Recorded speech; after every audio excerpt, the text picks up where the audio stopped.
Hello दोस्तों, और हम पढ़ रहे हैं क्लास 12 की अकाउंटेंसी पार्टनरशिप में डिसोल्यूशन ऑफ पार्टनरशिप फॉर्म। देखिए, एक क्वेश्चन है आपके सामने। अब तक हमने बहुत सारे क्वेश्चंस कर लिए हैं, तो आइए हम एक कंप्लीट क्वेश्चन अब करके देखते हैं जिसमें हमें बैलेंस शीट दी हुई हो और सारे अकाउंट्स हमें बनाने हों। तो यहाँ पर एक क्वेश्चन दिया हुआ है आपको। इसमें A and B are partners, profit sharing ratio is 3:2 और balance sheet as on 31 March 2020। इसमें एसेट साइड में है आपके कैश एंड बैंक है 40,500, स्टॉक आ गया 7,500, सभी डेटर्स हैं। इसमें प्रोविजन है, provision for doubtful debts PDD, तो ये हो गया 21,000 माइनस 500, तो 21,000 हो गया। फिर आ गया ये फिक्स एसेट्स। फिक्स एसेट्स 36,500 के हैं। फिर आपका लायबिलिटी साइड में एक कैपिटल अकाउंट आ गया, ए और बी की कैपिटल दे रखी है, सन्ड्री क्रेडिटर्स हैं और रिजर्व फंड है। फिर यहाँ पे कुछ एडजस्टमेंट दे रखी है। Firm dissolved on 31 March 2020, books closed.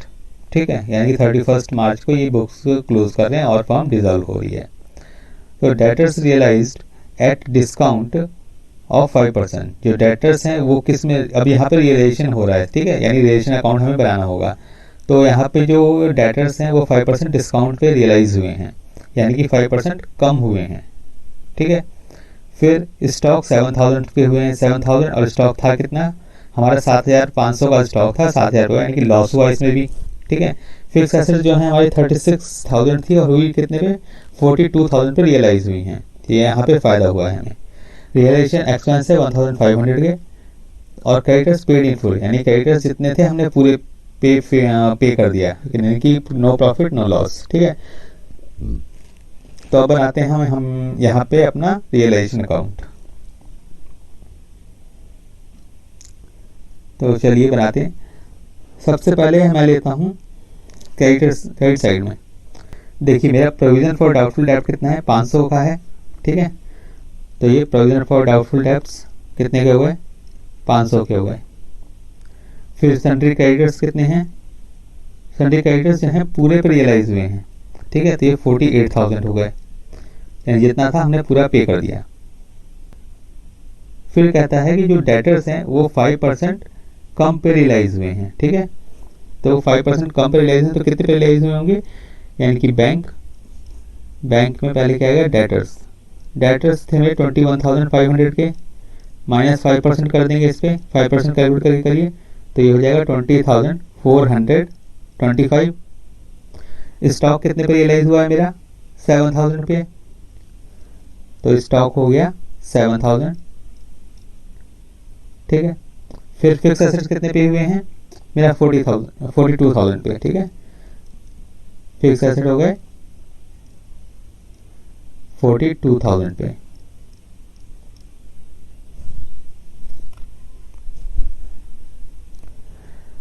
अब यहाँ पर एसेट्स ले लेते हैं, एसेट साइड जो मेरे एसेट ट्रांसफर हो रही हैं। देखिए, स्टॉक जो है 7,500 का था, स्टॉक बैलेंस शीट में दे रखा है। फिर फिक्स डेटर्स आ गए मेरे, सन्ड्री डेटर्स कितने के थे, 21,500 के। फिर फिक्स एसेट कितने हो गए, फिक्स एसेट 36,500 के। अब यहाँ पर बैंक में डालते हैं क्रेडिटर्स। ये मेरा क्रेडिटर को मैंने पे किया है, कितने का पे किया, 48,000 का। और रियलाइजेशन एक्सपेंस है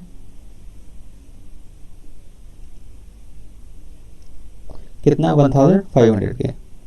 अब देखिए क्या था, अब तक हमने पीछे क्या किया था, पीछे जो हमने लिया था कि कितना फायदा या नुकसान हो रहा है, तो वो वैल्यू डाली थी। यहाँ पर मैंने टोटल वैल्यू डाली है, तो ये मैंने इसलिए डाली है कि ये भी एक तरीका है करने का, वो दिखाने के लिए।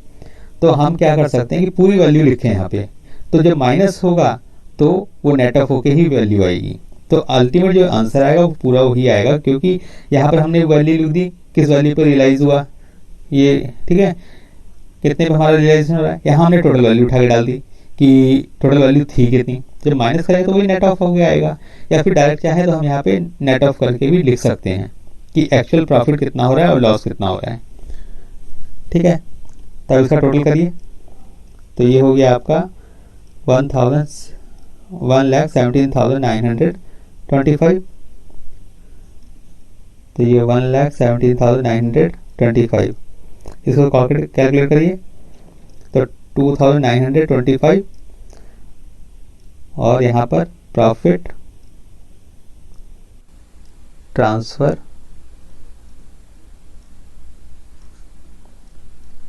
एस कैपिटल बीस कैपिटल। ठीक है, इनको प्रॉफिट शेयरिंग रेशियो में डिस्ट्रीब्यूट कर देंगे 1,775 1,170। ठीक है, ये आ गया। अब हमें क्या बनाना है, पार्टनर्स अकाउंट बनाना है। तो पार्टनर्स कैपिटल अकाउंट, ये डेट आ गई,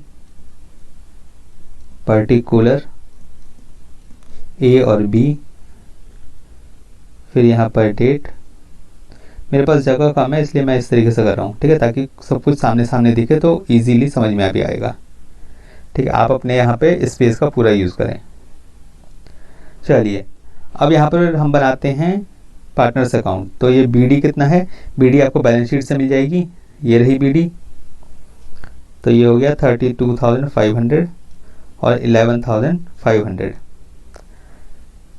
अब रिजर्व फंड, रिजर्व था हमारे पास, रिजर्व कितने का है 13,500 का। तो 13,500 को हम इनके रेशियो में डिस्ट्रीब्यूट कर देंगे। रिजर्व फंड 8,100 और 5,400। अब रियलाइजेशन अकाउंट से क्या आया है, प्रॉफिट आ गया कितना 1,755 और 1,170। अब ये सारा क्या करना है, हमें पे करना पड़ेगा। टोटल कर लेते हैं 42,355 और 18,070। तो 42,355 18070। तो ये सारा कहाँ आएगा, यहाँ पर बैंक पे हो रहा है सारा, क्योंकि बुक्स जो हैं क्लोज हो रही हैं। तो बीडी सी डी कुछ नहीं, सीधा बैंक में पे हो जाएगा। ये आ गया 18,070। अब बैंक अकाउंट हमें बनाना पड़ेगा भाई, पेमेंट तो सारी हमारी बैंक से होनी है ना। तो बैंक में क्या इतना पैसा है, प्रॉफिट है, लॉस है, क्या आएगा, उससे हम पे कर भी पाएंगे कि नहीं कर पाएंगे। तो वो देखते हैं ये कि हम पे कर पाएंगे या नहीं कर पाएंगे। तो ये बैंक अकाउंट हो गया मेरा, bank account particular amount, particular amount. तो देखिए यहाँ पर पहले मेरा बीडी क्या है, बैलेंस बीडी, ये मेरी बैलेंस शीट में दिया हुआ है 40,500। तो ये हो गया 40,500। ठीक है, अब और क्या है यहाँ पर, रियलाइजेशन अकाउंट से मेरे को कितना पैसा मिला। रियलाइजेशन में देखिए ये आ गया, ये वाली बैंक की फिगर और इधर ये वाली बैंक की फिगर, इसको माइनस करेंगे टोटल, तो आपका क्या आएगा, यहाँ पर आ जाएगा रियलाइजेशन 49,500। और अब ये जो आ गया, और यहाँ पर आ गया ये रियलाइजेशन 69,425। हम अलग अलग लिख देते हैं, अपने आप नेट ऑफ होके आ जाएगा यहाँ पर। एस कैपिटल बीस कैपिटल, ये यहाँ पर ये आ गया, इसके अकाउंट से लिख दीजिए 42,355 18,070। अब टोटल करिए, टोटल में आपको पता लगता है क्या आ रहा है, दोनों साइड का टोटल, दोनों साइड की टोटल आपके बराबर आ गई, यानी कि बैंक से जितना आया उतना पे कर दिया हमने। ठीक है, इस तरीके से ये क्वेश्चन कंप्लीट हो गया। आपको समझ में आ गया होगा। तो एक क्वेश्चन और करके देखते हैं। देखिए एक क्वेश्चन है आपके सामने, इसमें कहता है सीता रीता मीता, यहाँ पे तीन पार्टनर हैं, इनका प्रॉफिट शेयरिंग रेशियो दिया है 2:2:1, ठीक है। तो their balance as on 31 March 2017 is as follows, इनका बैलेंस शीट दे रखी है। इसमें कैश एट बैंक है, स्टॉक है, फर्नीचर है, डेटर्स हैं और प्लांट एंड मशीनरी है। और लायबिलिटी साइड में एक जनरल रिजर्व है, क्रेडिटर्स हैं और फिर कैपिटल अकाउंट है, ठीक है। अब यहाँ पे नीचे एडजस्टमेंट दे रखी है, कहता है they decided to dissolve the business and following information यहाँ पे दे रखी है। प्लांट एंड मशीनरी जो वैल्यूड हुई है वो हुई है 4250 पे, ठीक है। और थी कितने पे प्लांट एंड मशीनरी हमारी 4500 पे, यानी कि कम पे वैल्यू हुई है, ठीक है। फिर स्टॉक है मेरा 3500 पे और स्टॉक की वैल्यू थी कितनी थी 2500, यानी कि 1000 रुपये ज़्यादा से वैल्यू हुआ है ये। फिर डेटर्स हैं 1850 और यहाँ पे 2000, यानी कि ये भी कम वैल्यूज पे हुआ, लॉस है इसमें भी। फर्नीचर 750 पे और फर्नीचर था कितना 1000 रुपये का था और 750 पे रियलाइज हुआ, यानी कि इसमें भी लॉस हुआ है हमें। Sita agreed to bear all realisation expense for the service Sita is paid ₹60, ठीक है। तो सीता जो है रियलाइजेशन एक्सपेंस बियर करेगी और उस पर जो सर्विस जो है सीता को पे करेंगे ₹60। Actual expense on realisation amount is 450, तो एक्चुअल एक्सपेंस दे रखा है इसका रियलाइजेशन का। फिर क्रेडिटर्स पेड 2% लेस, और क्रेडिटर जो है 2% लेस पे पे हुए, यानी कि हमारा प्रॉफिट है। तो there are an unrecorded asset of ₹250 which was taken over by Rita.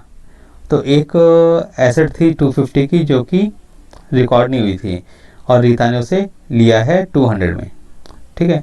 तो prepare necessary accounts and close book of accounts. अब यहाँ पर का नेसेसरी अकाउंट्स, यानी ये नहीं बताया क्या अकाउंट बनने हैं नहीं बनने हैं, वो आप देखो डिसाइड करना है कि अकाउंट कौन से बनने हैं, ठीक है।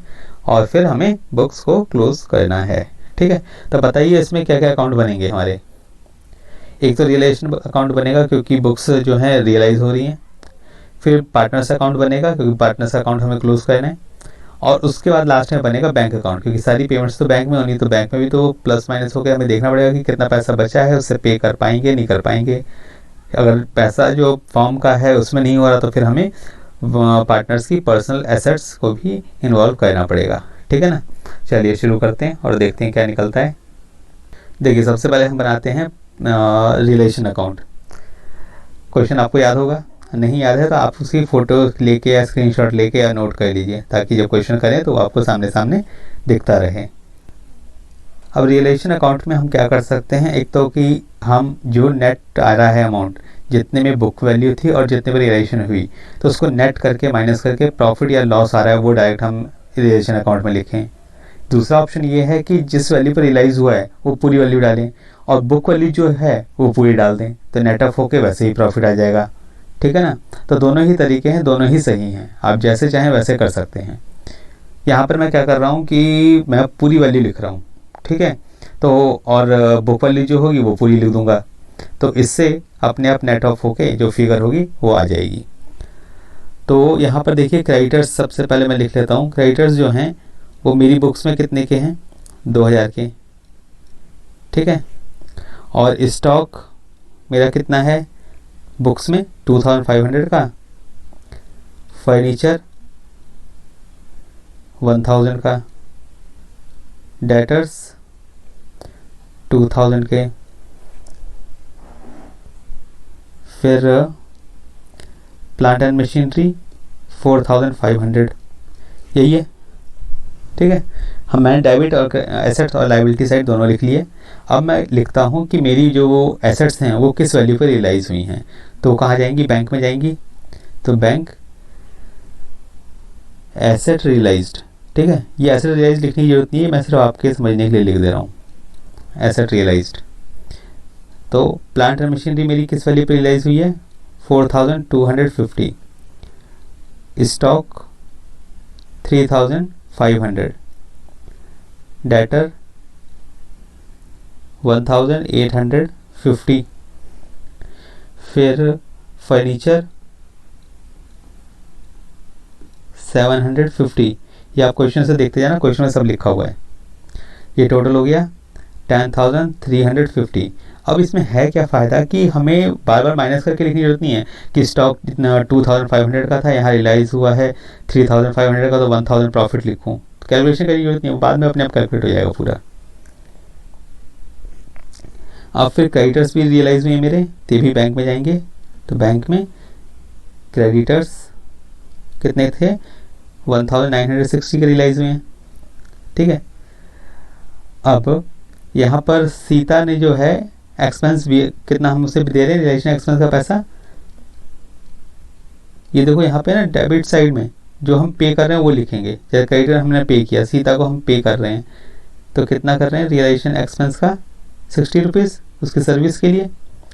ठीक है, फिर यहाँ पर कहा था कि जो रियलाइजेशन एक्सपेंस है वो कौन बियर करेगा, सीता बियर करेगी, तो सीता के हम अकाउंट में डाल देते हैं, सीता कैपिटल अकाउंट, कितना 200 रुपये रियलाइजेशन के जो वो बियर कर रही है। ठीक है, अब टोटल करिए, टोटल कितना आता है, तो ये हो गया 12,550, 12,550। ठीक है, और अब इसका कैलकुलेशन करिए कितना आता है 530। अब हम डिस्ट्रीब्यूट किस में करेंगे, पार्टनर्स में कर देंगे सारे, तो प्रॉफिट ट्रांसफर्ड एक तो सीता, रीता और मीता, इसकी 2:2:1 की रेशियो है, तो कितना आ जाएगा 212 और 106। ठीक है, अब हम क्या बनाएंगे, अब बनाते हैं पार्टनर्स कैपिटल अकाउंट।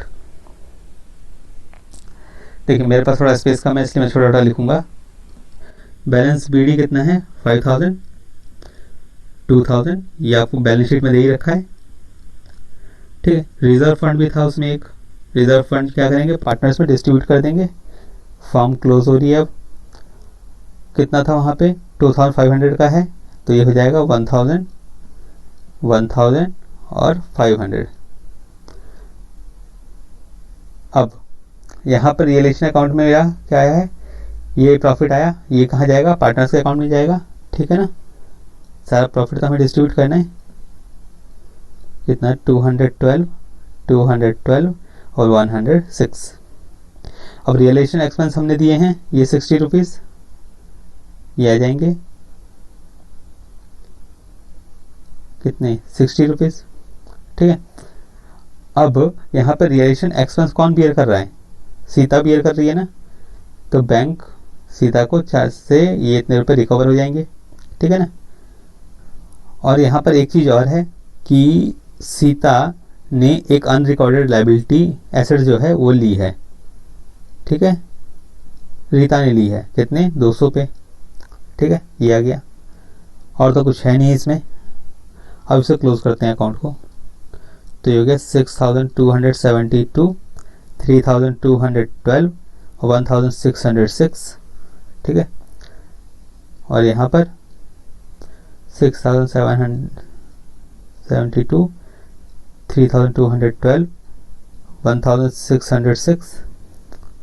अब यहाँ पर बैलेंस बैंक में चला जाएगा। ठीक है, बैंक से पे हो जाएगा क्योंकि बुक्स आगे कंटिन्यू नहीं हो रही हैं, क्लोज हो रही हैं, तो ये माइनस करिए कितना आ गया 5822,